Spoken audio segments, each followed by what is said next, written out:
23 abriil bishii aynu ka soo gudubnay ayay ahayd markii degmada Baardheere uu iska dhiibay aadan coobe oo kamid ahaa saraakiisha ugu sarsareysa dagaalamayaasha Al-Shababka gobolka Gedo.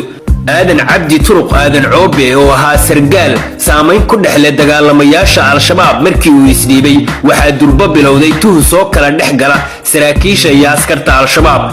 kadib markii uu bilowday baaritaan lagu sameynayo cid walba oo xiriir dhow la lahayd sargaalkii isdhiibay ayaa waxa hal mar ka bilowday dagmooyinka gobolka Gedo goosanka saraakiisha iyo askarta Al-Shabab.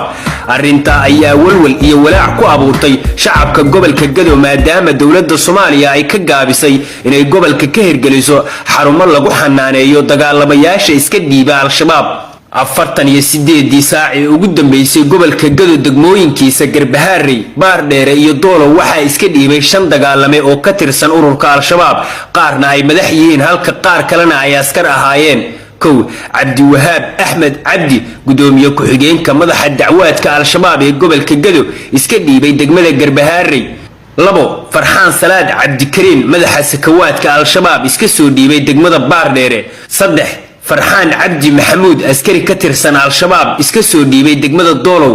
Cabdullaahi Maxamed Maxamuud askari ka tirsan Al-Shabab iska dhiibay degmada Doolow. Yuusuf Cadde askari ka tirsan Al-Shabab iska soo dhiibay degmada Garbohaarrey. dhaqan celinta iyo la socodka dhaqdhaqaaqa dagaalamayaasha Al-Shabab iska soo dhiiba waxay waajib ku tahay laamaha ammaanka iyo dawladda Soomaaliya. Mawlid Jaamac Farax Mawlid Galwaaqa warbaahinta dalka magaalada Garbohaarrey ee xarunta gobolka Gedo.